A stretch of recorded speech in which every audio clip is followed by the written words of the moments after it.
Hara qoyursan birini də ver. Hara qoyursan birini də ver. O buna dod deyir. Allahım məbəli. Ver. O qatılığa bax. Yol üstü keçirdik, dedi bir dənə Musa qardaşa deyək, ona da balımızdan daddıraq, görək xoşu gəlir ya yox. Bismillah. Bismillah. Bir qoyuram sonra buna. Buna qatılığa bax maşallah. Hara baldı axı bu?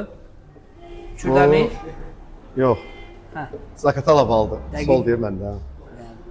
Bir dənə bax gör. Düzün deyəcəm ha. Amma səmimi olaraq da iki qardaş xoşuna gəlir ya yox. Bismillah. Yavaş. Hə, təmiz ballar. Öç atsınlar. Yox. Evet Kürdəmin uşağım. Yandırdı. Öz arılarına baldı ya. Allahım məbəy. Əziz dostlar, Sami qardaş həqiqətən də mənim həm din qardaşımdır, həm də Allahım məbəylik çox mərifətli qardaşdır. Deməli dostlar, bu elə baldır ki, şəfadır. Allah Subhanahu taala bunu müsəlmanlara nemət verib.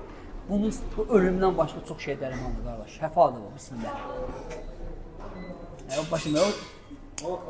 Ay bilmə nə bunu, nə dod deyim, cavab ver. Qıra bilməyəcəksən.